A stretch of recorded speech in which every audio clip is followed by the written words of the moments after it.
नमस्कार, मैं क्रांति और आप मेरे साथ सुन रहे हैं महान उपन्यासकार मुंशी प्रेमचंद जी की हास्य रस से परिपूर्ण रचना विनोद।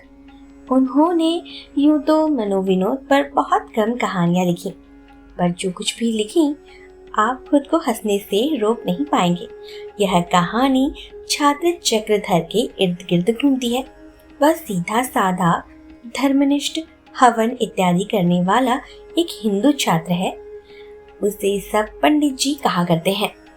उसी कॉलेज में उसके साथ एमए में दर्शन के अन्य छात्र इसी ताक में रहते हैं कि किस तरह पंडित की मिट्टी खराब की जाए, क्योंकि वह जातीयता के मन में चूर रहा करता है। किसी को कुछ नहीं समझता और सभी को हीन भावना से देखता है। तो आइए शुरू करते हैं। और अगर अभी तक आपने मेरे चैनल को सब्सक्राइब नहीं किया है तो इसी प्रकार की अन्य कहानियाँ सुनने के लिए चैनल को अभी सब्सक्राइब कर लें। अगर वीडियो पसंद आए तो लाइक ज़रूर कीजिएगा।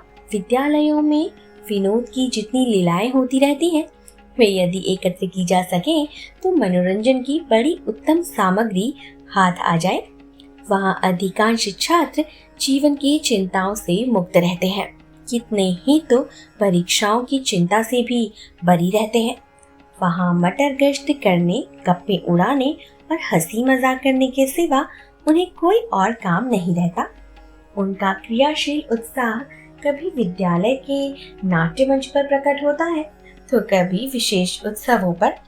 उनका शेष समय अपने मित्रों के मनोरंजन में व्यतीत होता है। वहाँ जहाँ किसी महाशय ने किसी विभाग में कुछ विशेष उत्साह दिखाया, जैसे क्रिकेट, हॉकी, फुटबॉल को छोड़कर, और वह विनोद का लक्ष्य बना। अगर कोई महाशय बड़े धर्मनिष्ठ हैं, संध्या और हवन में तत्पर रहते हैं, बिना नागा नमाजें अदा करते हैं, तो उन्हें हास्य का लक्ष्य बनने में देर नहीं लगती। अगर किसी को पुस्तकों से प्रेम है, कोई परीक्षा के लिए बड़े उत्साह से तैयारियां करता है, तो समझ लीजिए उसकी मिट्टी खराब करने के लिए कहीं ना कहीं अवश्य ही षड्यंत्र रचा जा रहा है। तो सारांश यह है कि वहाँ निर्द्वंद्व, निहिर, खुले दिल आदमियों के लिए कोई बाधा नहीं। उनसे किसी को शिकायत नहीं होती, लेकिन मुल्लाओं और पंडितों की बड़ी दुर्गति होती है। महाशय चक्रधर इलाहाबाद के एक सुविख्यात विद्यालय के छात्र थे।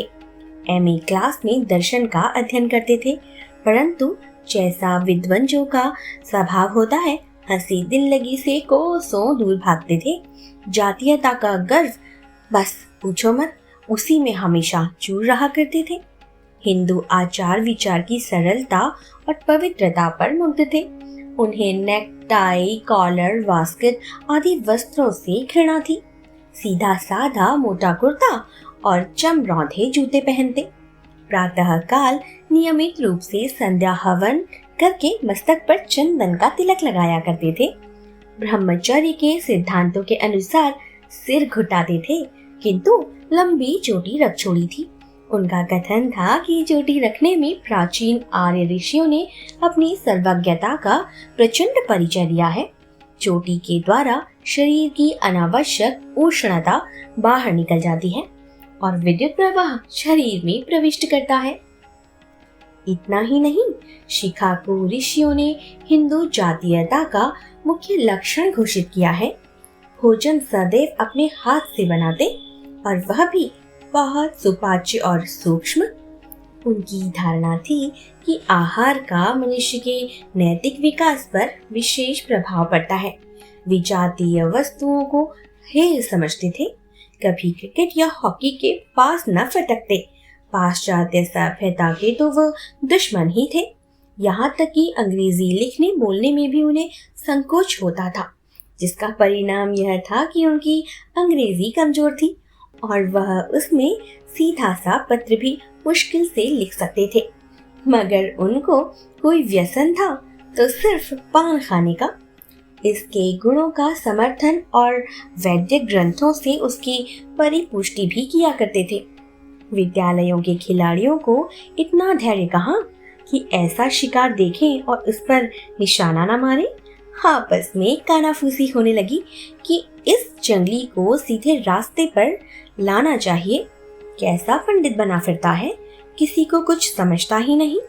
अपने सिवा सभी को जातीय भाव से हीन समझता है। इसकी ऐसी मट्टी पलीत करो कि सारा पाखंड भूल जाए। संयोग से अवसर भी मिल गया।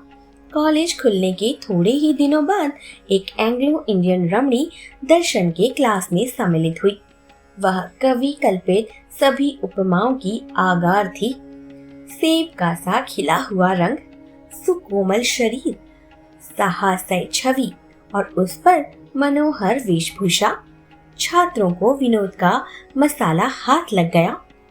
लोग इतिहास और भाषा छोड़ छाड़ कर दर्शन की कक्षा में प्रविष्ट होने लगे। सभी की आंखें उसी चंद्रमुखी की ओर चकोर की नाई लगी रहती। सब उसकी कृपा कटाक्ष के अभिलाषी थे। सभी उसकी मधुर वाणी सुनने के लिए ललायित रहते। किंतु प्रकृति का जैसा नियम है, आचारशील हृदयों में प्रेम का जादू जब चल जाता है तब वारा न्यारा करके ही छोड़ता है। और लोग तो आंखें ही सेकने में मगन रहा करते, किंतु पंडित चक्रधर प्रेम वेदना से विकल और सत्य अनुराग से उन्मुक्त हो उठे। रमणी के मुख की ओर ताकते भी छेपते थे कि कहीं किसी की निगाह न पड़ जाए। तो इस तिलक और शिखा पर फब्तियां उड़ने लगे। जब अवसर पाते तो अत्यंत विनम्र, सचेष्ट, आतुर और अनुरक्त नेत्रों से देख लेते, किंतु आंख चुराए हुए और सिर झुकाए हुए कि कहीं अपना पर्दा न खुल जाए, दीवार से कानों को खबर न हो जाए। मगर दाई से पेट कहाँ छिप सकता है। ताड़ने वाले ताड़ गए। यारों ने पंडित जी की मोहब्बत की निगाह पहचान ही ली। मुँह मांगी मुराद पाई, बाछें खिल गईं। दो महाशयों ने उनसे घनिष्ठता बढ़ानी शुरू कर दी। मैत्री को संगठित करने लगे और जब समझ गए कि इन पर हमारा विश्वास जम गया, शिकार पर वार करने का अवसर आ गया, तो एक रोज दोनों ने बैठकर लेडियों की शैली में पंडित जी के नाम एक पत्र लिख डाला। माय डियर चक्रधर, बहुत दिनों से विचार कर रही हूँ कि आपको पत्र लिखूं, मगर इस भय से कि बिना परिचय से ऐसा साहस करना अनुचित होगा, अब तक जब्त करती रही, पर अब नहीं रहा जाता। आपने मुझ पर न जाने क्या जादू कर दिया है कि एक क्षण के लिए भी आपकी सूरत मेरी आंखों से नहीं उतरती। आपकी सौम्य मूर्ति, प्रतिभाशाली मस्तक और साधारण पहनावा सदैव आंखों के सामने फिरा करता है। मुझे संभवतः आडंबर से घृणा है, पर यहाँ पर सभी को कृत्रिमता के रंग में डूबा पाती हूँ। जिसे देखिए मेरे प्रेम में अनुरक्त है, पर मैं उन प्रेमियों के मनोभावों से परिचित हूँ। वे सब के सब लंपट और शोधे हैं। केवल आप एक ऐसे सज्जन हैं जिनके हृदय में मुझे सद्भाव और सद अनुराग की झलक दिखाई पड़ती है। बार बार उत्कंठा होती है कि आपसे कुछ बातें करती, मगर आप मुझसे इतनी दूर बैठते हैं कि वार्तालाप का सुअवसर प्राप्त ही नहीं होता। ईश्वर के लिए कल आप मेरे समीप ही बैठिए, और कुछ ना सही तो आपके सामीप्य से ही मेरी आत्मा की तृप्ति होती रहेगी। इस पत्र को पढ़कर फाड़ डालिएगा और इसका उत्तर लिखकर पुस्तकालय की तीसरी अलमारी में रख दीजिएगा। आपकी लूसी। यह पत्र डाक में डाल दिया गया और लोग उत्सुक नेत्रों से देखने लगे कि इसका क्या असर होता है। उन्हें बहुत लंबा इंतजार न करना पड़ा। दूसरे दिन कॉलेज में आकर पंडित जी को लूसी के सन्निकट बैठने की फिक्र हुई। वे दोनों महाशय जिन्होंने उनसे आत्मीयता बढ़ा रखी थी, लूसी के निकट बैठा करते थे।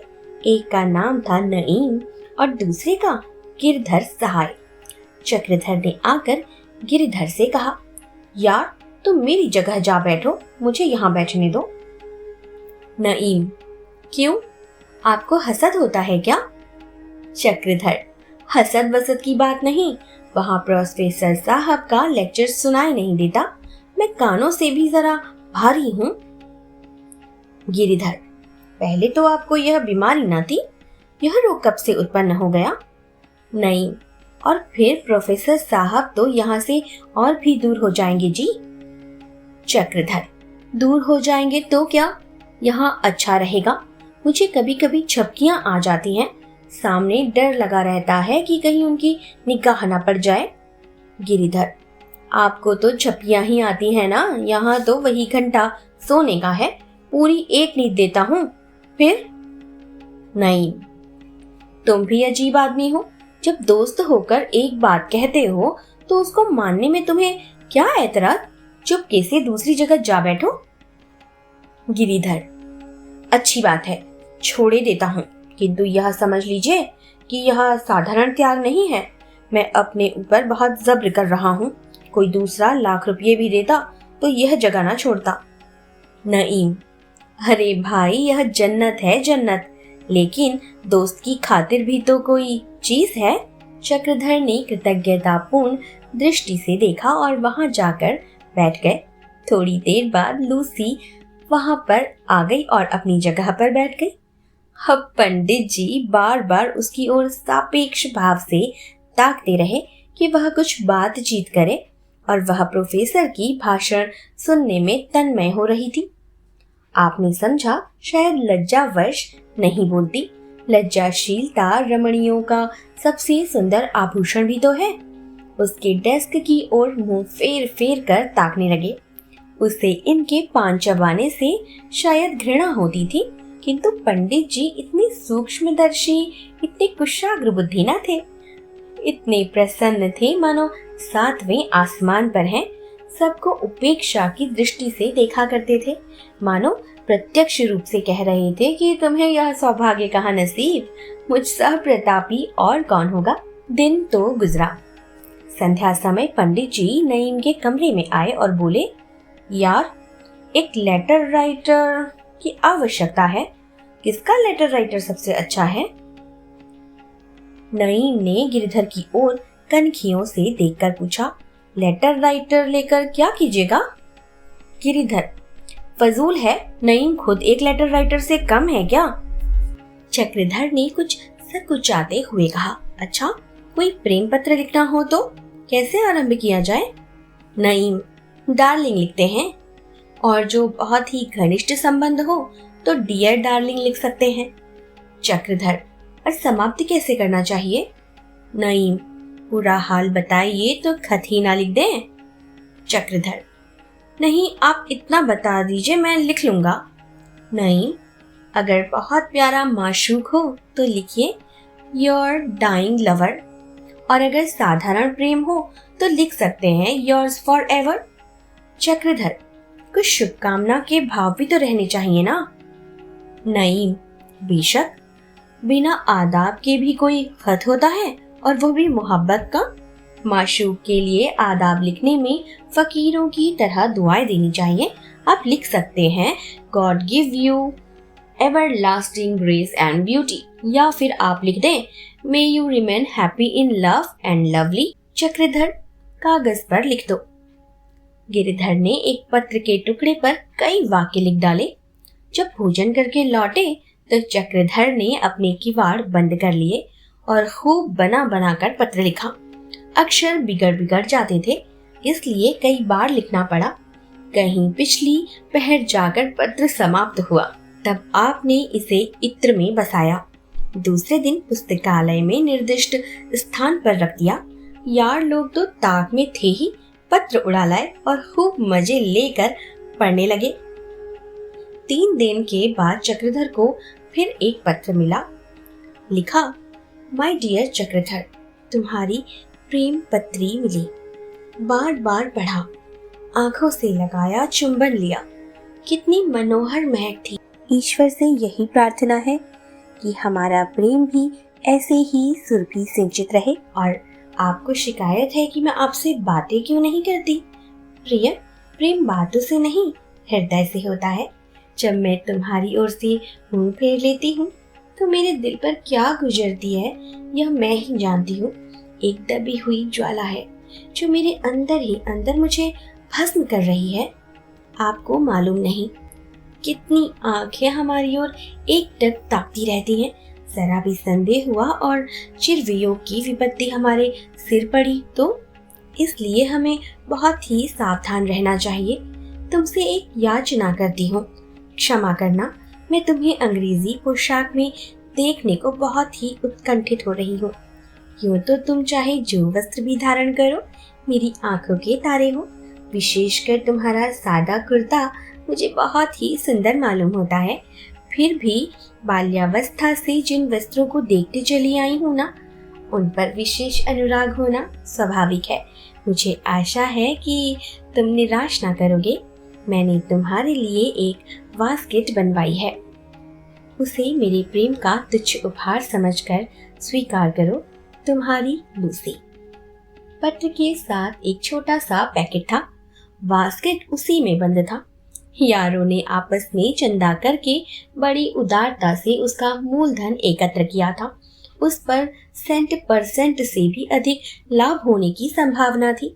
पंडित चक्रधर उक्त उपहार और पत्र पाकर इतने प्रसन्न हुए जिसका कोई ठिकाना नहीं। उसे लेकर सारे छात्रावास में चक्कर लगा आए। मित्र वृंद देखते थे, उसकी काट छांट की सराहना करते थे, तारीफों के पुल बांधते थे, उसके मूल्य का अतिशयोक्तिपूर्ण अनुमान करते थे। कोई कहता था यह सीधे पेरिस से सिलकर आया है। इस मुल्क में ऐसे कारीगर कहाँ। अगर कोई इस टक्कर का वास्केट सिलवा दे तो 100 रुपए की बाजी बदता हूँ। पर वास्तव में उसके कपड़े का रंग इतना गहरा था कि कोई सुरुचि रखने वाला मनुष्य उसे पहनना पसंद न करता। चक्रधर को लोगों ने पूर्व मुख करके खड़ा किया और फिर शुभ मुहूर्त में वह वास्केट उन्हें पहनाया। अब फूले ना समाते थे। कोई इधर से जाकर कहता, भाई तुम तो बिल्कुल पहचाने नहीं जाते, चोला ही बदल दिया, अपने वक्त के यूसुफ हो। यार क्यों ना हो, तभी तो यह ठाठ है। मुखड़ा कैसे दमकने लगा, मानो तपाया हुआ कुंदन है। अजी एक वास्केट पर यह जीवन है। कहीं पूरा अंग्रेजी सूट पहन लो तो न जाने क्या गजब हो जाए। सारी मिसें तो लोटपोट हो जाएं, गला छुड़ाना मुश्किल हो जाए। आखिर सलाह हुई कि उनके लिए एक अंग्रेजी सूट बनवाना चाहिए।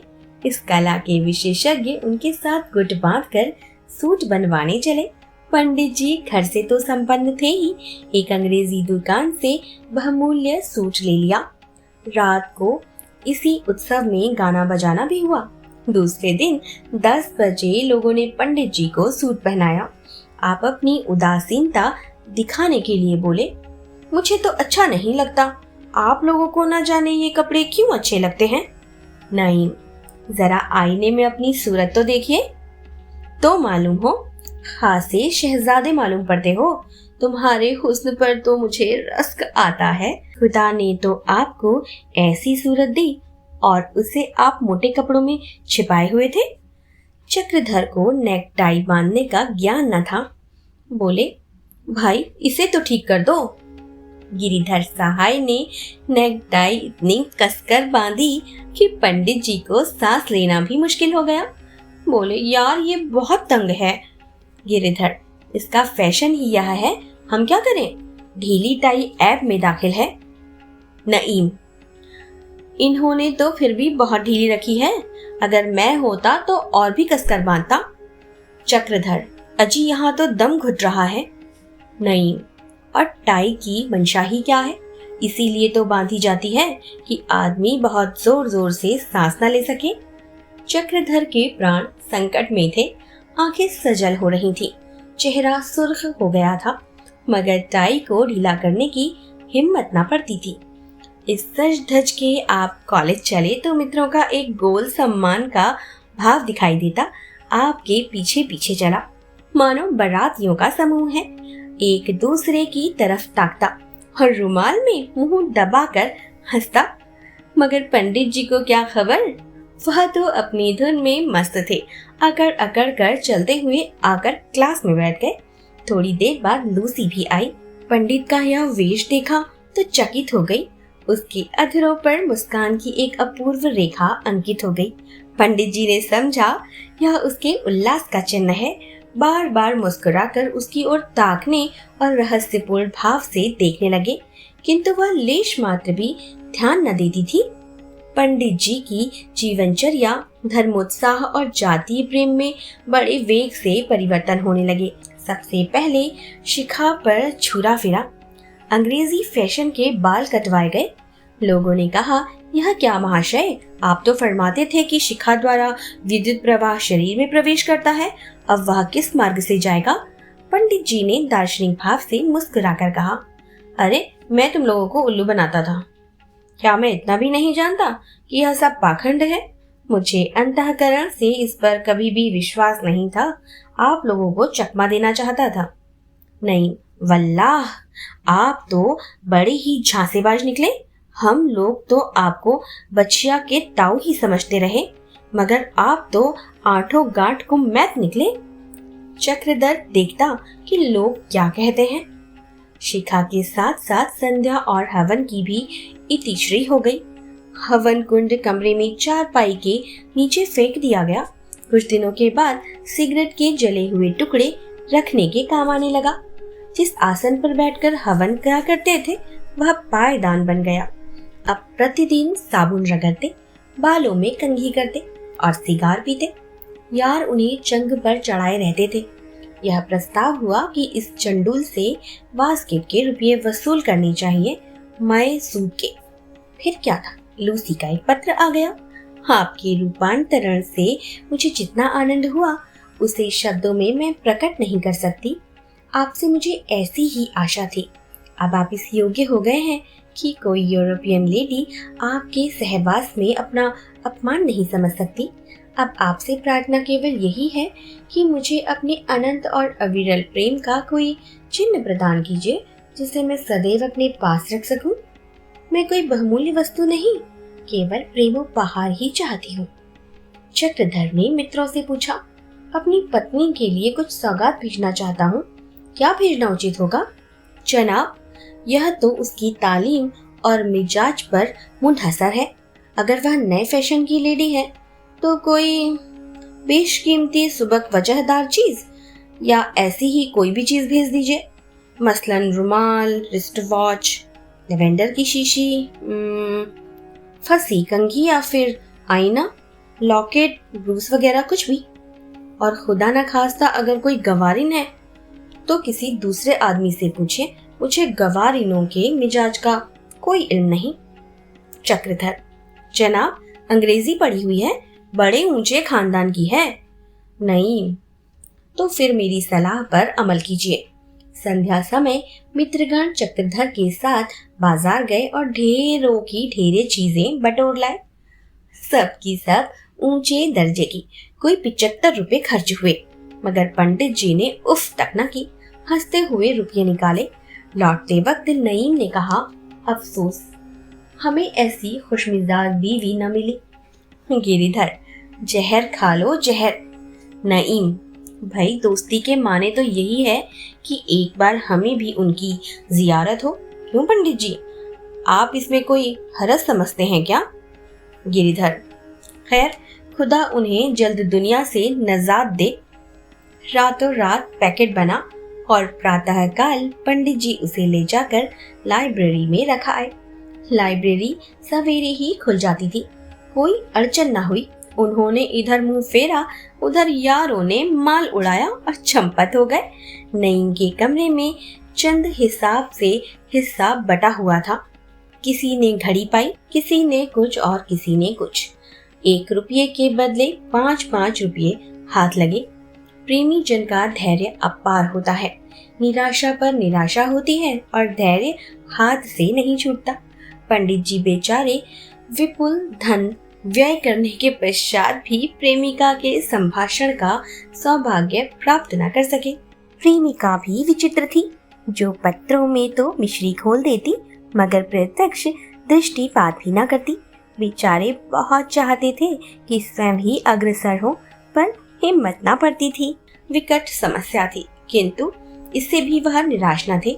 हवन संध्या तो छोड़ ही बैठे थे, नए फैशन के बाल कटवा ही चुके थे।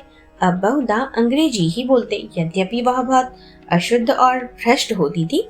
रात को अंग्रेजी मुहावरों की किताब लेकर पाठ की भांति रटा करते। नीचे के दर्जों में बेचारे ने इतने श्रम से कभी पाठों को याद न किया था। उन्हीं रटे हुए मुहावरों को मौके बेमौके काम में लाते। 2-4 लूसी के सामने भी अंग्रेजी बखारने लगे, जिससे उनकी योग्यता का पर्दा और भी खुल गया। किंतु दुष्टों को अब भी उन पर दया न आई। एक दिन चक्रधर के पास लूसी का पत्र पहुंच गया, जिसमें बहुत अनुनय विनय के बाद यह इच्छा प्रकट की गई थी कि मैं भी आपको अंग्रेजी खेल खेलते हुए देखना चाहती हूँ। मैंने आपको कभी फुटबॉल या हॉकी खेलते नहीं देखा। अंग्रेज जेंटलमैन के लिए हॉकी, क्रिकेट आदि में सिद्धहस्त होना परम आवश्यक है। मुझे आशा है आप मेरी यह तुच्छ याचना स्वीकार करेंगे। अंग्रेजी वेशभूषा में, बोलचाल में, आचार व्यवहार में कॉलेज में अब आपका कोई प्रतियोगी न रहा। मैं चाहती हूँ कि खेल के मैदान में भी आप सर्वश्रेष्ठता सिद्ध करें। कदाचित कभी आपको मेरे साथ लेडियों के सम्मुख खेलना पड़े तो उस समय आपकी और आपसे ज्यादा मेरी हेठ ही होगी, इसलिए अवश्य खेलिए। 10 बजे पंडित जी को वह पत्र मिला। दोपहर को जो ही विश्राम की घंटी बजी कि आपने नईम से जाकर कहा, यार जरा फुटबॉल निकाल दो। नईम फुटबॉल के कप्तान भी थे। मुस्कुराकर बोले, खैर तो है, इस दोपहर में फुटबॉल लेकर क्या कीजिएगा? आप तो कभी मैदान की तरफ झांकते भी नहीं। आज इस जलती बलती धूप में फुटबॉल खेलने की धुन क्यों सवार है? चक्रधर, आपको इससे क्या मतलब? आप गेंद निकाल दीजिए, मैं गेंद में भी आप लोगों को नीचा दिखाऊंगा। नईम, जनाब कहीं चोट चपेट आ जाएगी, मुफ्त में परेशान होइएगा। हमारे सिर ही मरहम पट्टी का बोझ पड़ेगा। खुदा के लिए इस वक्त रहने दीजिए। चक्रधर, आखिर चोट तो मुझे लगेगी, आपको इससे क्या नुकसान होता है? आपको जरा सा गेंद देने में कोई आपत्ति है? नईम ने गेंद निकाल दिया और पंडित जी उसी जलती हुई दोपहरी में अभ्यास करने लगे। बार बार गिरते थे, बार बार तालियां पड़ती थी, मगर वह अपनी धुन में ऐसे मस्त थे कि उसकी कुछ परवाह ही ना करते। इसी बीच आपने लूसी को आते देख लिया और फूले ना समाये। बार बार पैर चलाते, मगर निशाना खाली जाता था। पैर पड़ते भी थे तो गेंद पर कुछ असर न होता था और लोग आकर गेंद को एक ठोकर में आसमान तक पहुंचा देते। तो आप कहते हैं मैं जोर से मारूं तो इससे भी ऊपर जाए, लेकिन क्या फायदा? लूसी 2-3 मिनट तक खड़ी उनकी बौखलाहट पर हंसती रही। आखिर नईम से आकर बोली, वेल नईम, इस पंडित को क्या हो गया है? रोज एक न एक स्वांग भरा करता है। इसके दिमाग में कोई खलल तो नहीं पड़ गया? नहीं, मालूम तो यही होता है। शाम को सब लोग छात्रालय में आए तो मित्रों ने जाकर पंडित जी को बधाई दी। यार हो तो बड़े खुशनसीब। हम लोग फुटबॉल को कॉलेज की चोटी तक पहुंचाते रहे, मगर किसी ने तारीफ ना की। तुम्हारे खेल की सबने तारीफ की, खासकर लूसी ने। वह तो कहती थी जिस ढंग से यह खेलते हैं उस ढंग से मैंने बहुत कम हिंदुस्तानियों को खेलते देखा है। मालूम होता है ऑक्सफोर्ड का अभ्यस्त खिलाड़ी है। चक्रधर, और भी कुछ बोली? क्या कहा, सच बताओ। नहीं अजी, अब साफ साफ ना कहलवाइए। मालूम होता है आपने टट्टी की आड़ से शिकार खेला है। बड़े उस्ताद हो यार। हम लोग मुंह ताकते रहे और तुम मैदान मार ले गए। जब आप रोज यह कलेवर बदला करते थे, अब बेत खुला। वाकई खुशनसीब हो। चक्रधर, मैं उसी कायदे से गेंद में ठोकरे मारता था जैसे किताब में लिखा है। नहीं, तभी तो बाजी मार ले गए भाई, और नहीं क्या। हम आपसे किसी बात में कम हैं? हाँ, तुम्हारी जैसी सूरत कहाँ से लावे? चक्रधर, बहुत बनाओ नहीं, मैं ऐसा कहाँ का बड़ा रूपवान हूँ? नहीं अजी, यह तो नतीजे से ही जाहिर होता है। यहाँ साबुन और तेल लगाते लगाते भौरा हुआ जाता हूँ और कुछ असर नहीं होता, मगर आपका रंग बिना हींग फिटकिरी ही चोखा का चोखा। चक्रधर, कुछ मेरे कपड़े वगैरह की निस्बत तो नहीं करती थी? नहीं, और तो कुछ नहीं कहा। हाँ, इतना देखा कि जब तक खड़ी रही आपकी ही तरफ उसकी टकटकी लगी हुई थी। पंडित जी अकड़े जाते थे, हृदय फूला जाता था। जिन्होंने उनकी वह अनुपम छवि देखी वे बहुत दिनों तक याद रखेंगे, मगर इस अतुल आनंद का मूल्य उन्हें बहुत देना पड़ा, क्योंकि अब कॉलेज का सेशन समाप्त होने वाला था और मित्रों की पंडित जी के माथे एक बार दावत खाने की बड़ी अभिलाषा थी। प्रस्ताव होने की देर थी। तीसरे दिन उनके नाम लूसी का पत्र पहुंचा। वियोग के दुर्दिन आ रहे हैं। न जाने आप कहाँ होंगे और मैं कहाँ होंगी। मैं चाहती हूँ इस अटल प्रेम की यादगार में एक दावत हो। अगर उसका व्यय आपके लिए असह्य हो तो मैं संपूर्ण भार लेने के लिए तैयार हूँ। इस दावत में मैं और मेरी सखियाँ सहेलियाँ निमंत्रित होंगी। कॉलेज के छात्र और अध्यापक गण सम्मिलित होंगे। भोजन के उपरांत हम अपने वियुक्त हृदय के भावों को प्रकट करेंगे। काश आपका धर्म, आपकी जीवन प्रणाली और मेरे माता पिता की निर्दयता बाधक न होती तो हमें संसार की कोई शक्ति जुदा नहीं कर सकती थी। चक्रधर यह पत्र पाते ही बौखला उठे। मित्रों से कहा, भाई चलते चलते एक बार सहभोज तो हो जाए, फिर न जाने कौन कहाँ होगा। मिस लूसी को भी बुलाया जाए। यद्यपि पंडित जी के पास इस समय रुपये न थे, घर वाले उनकी फिजूल खर्ची के कई बार शिकायत कर चुके थे, मगर पंडित जी का आत्माभिमान भी तो कब मानता कि प्रीति भोज का भार लूसी पर रखा जाए। वह तो अपने प्राण उस पर वार चुके थे। न जाने क्या क्या बहाने बनाकर ससुराल से रुपये मंगवाए और बड़े समारोह से दावत की तैयारियां होने लगी। कार्ड छपवाए गए। भोजन परोसने वाले के लिए नई वर्दियां बनवाई गई। अंग्रेजी और हिंदुस्तानी दोनों ही प्रकार के व्यंजनों की व्यवस्था की गई। अंग्रेजी खाने के लिए रॉयल होटल से बातचीत की गई। इसमें बहुत सुविधा थी, यद्यपि चीजें बहुत महंगी थी। झंझट से निजात हो गई, अन्यथा सारा भार नईम और उसके दोस्त गिरिधर पर पड़ता। हिंदुस्तानी भोजन की व्यवस्था पर गिरिधर हुए। पूरे 2 सप्ताह तक तैयारियां हुई थी। नईम और गिरधर तो कॉलेज में केवल मनोरंजन के लिए पढ़ते थे। पढ़ना पढ़ाना तो उनको था नहीं। आमोद प्रमोद से ही सारा समय व्यतीत किया करते थे। कवि सम्मेलन की भी ठहरी। कवि जनों के नाम बुलावे भेजे गए। सारांश यह है कि बड़े पैमाने पर प्रीति भोज का प्रबंध किया गया और भोज हुआ भी बहुत विराट। विद्यालयों के नौकरों ने पूरियां बेची। विद्यालय के इतिहास में वह भोज चिर स्मरणीय रहा। मित्रों ने खूब बढ़ बढ़कर हाथ मारे। 2-3 मिसें भी खींच कर बुलाई गई। मिर्जा नईम लूसी को घेर घार कर ले ही आए। इसने भोजन को और भी रसमय बना दिया। किंतु शोक, महाशोक, इस भोज का परिणाम अभागे चक्रधर के लिए कल्याणकारी न हुआ। चलते चलते लज्जित और अपमानित होना पड़ा था। मित्रों की तो दिल लगी थी और उस बेचारे की जान पर बन रही थी।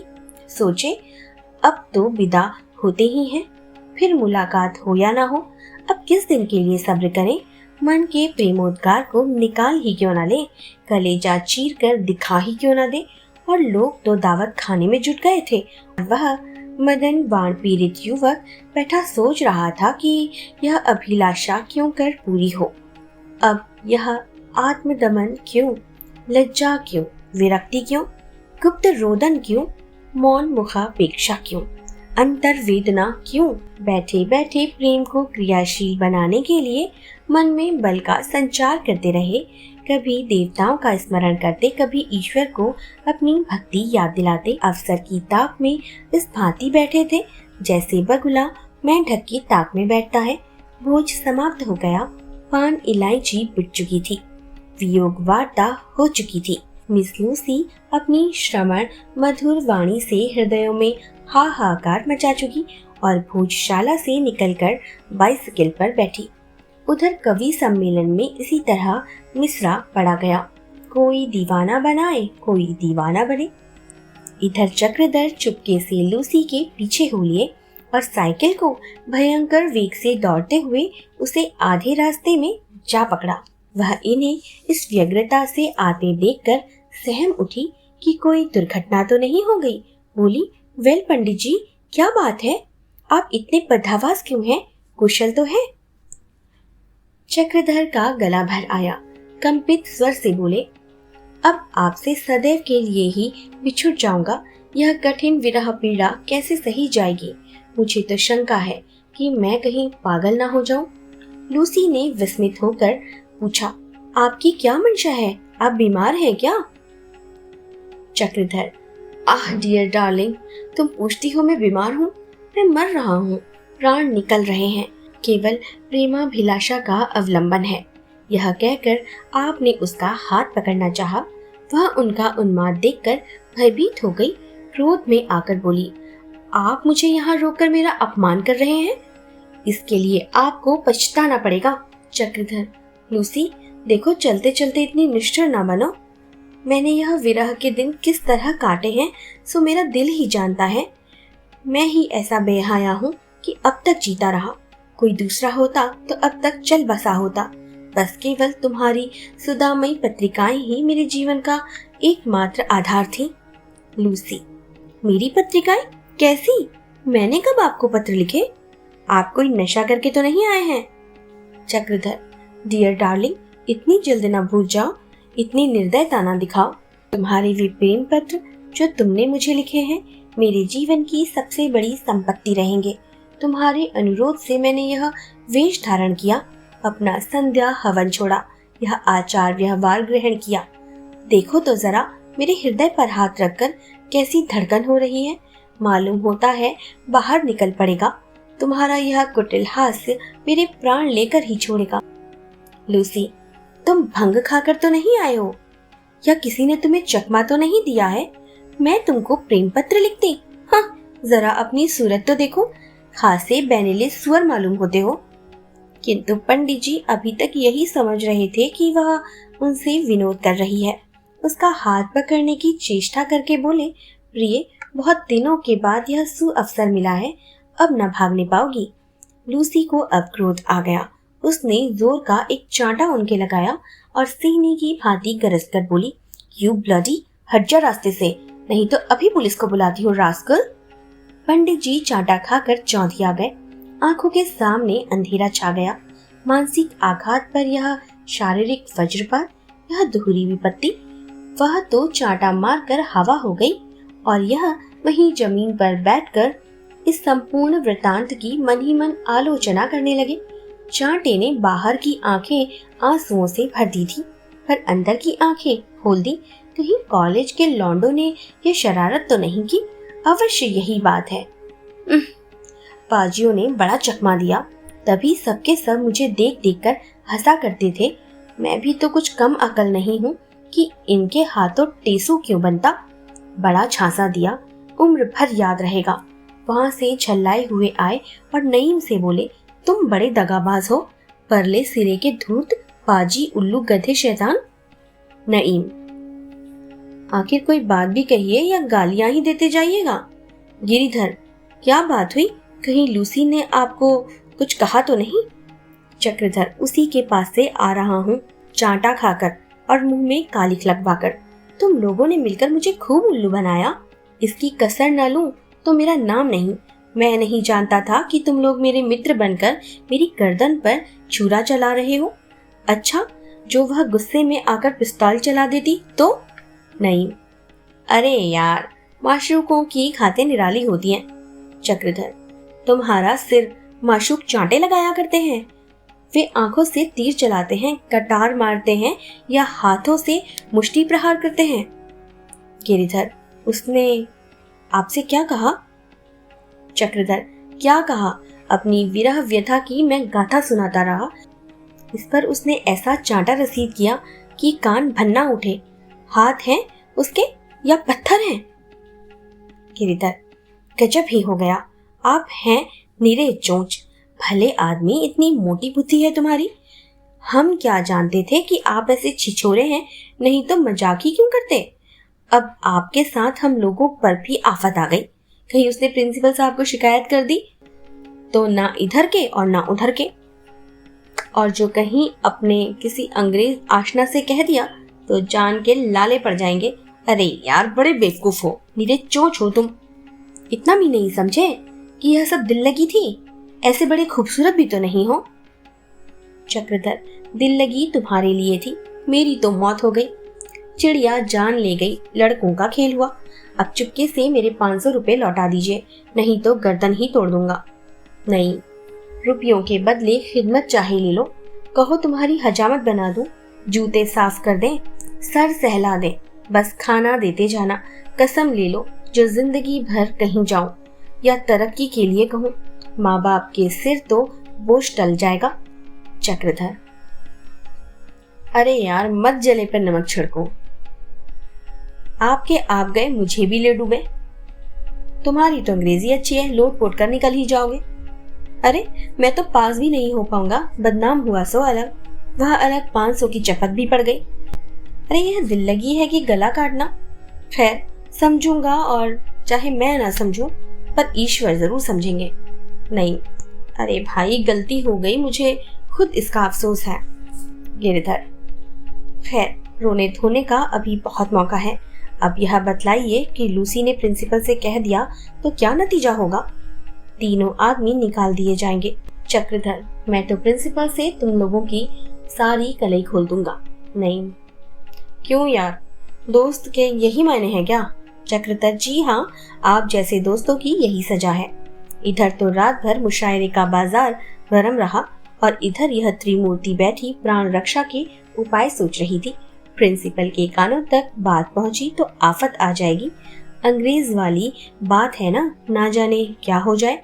आखिर बहुत वाद विवाद के बाद यह निश्चित हुआ कि नईम और गिरधर प्रातःकाल मिस लूसी के बंगले पर जाएं, उससे क्षमा याचना करें और इस अपमान के लिए वह जो भी प्रायश्चित कहे उसे स्वीकार कर लें। चक्रधर, मैं एक कौड़ी न दूंगा।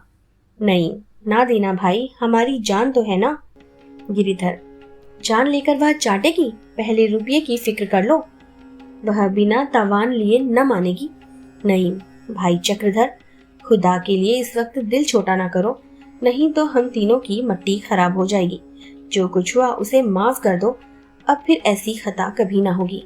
चक्रधर, यही ना होगा, निकाल दिया जाऊंगा, दुकान खोल लूंगा, तुम्हारी मिट्टी खराब होगी, इस शरारत का मजा चखोगे। ओह कैसा चकमा दिया तुम लोगों ने। बहुत खुशामद और चिचोरी के बाद देवता सीधे हुए। प्रातः काल नईम लूसी के बंगले पर पहुंचे। वहां मालूम हुआ कि वह प्रिंसिपल के बंगले पर गई है। अब काटो तो बदन में लहू नहीं। या अली, तुम ही मुश्किल आसान करने वाले हो। अब जान की खैर नहीं, प्रिंसिपल ने सुना तो कच्चा ही खा जाएगा, नमक तक ना मांगेगा। कम वक्त पंडित की बदौलत अजब जान मुश्किल में फंस गई है।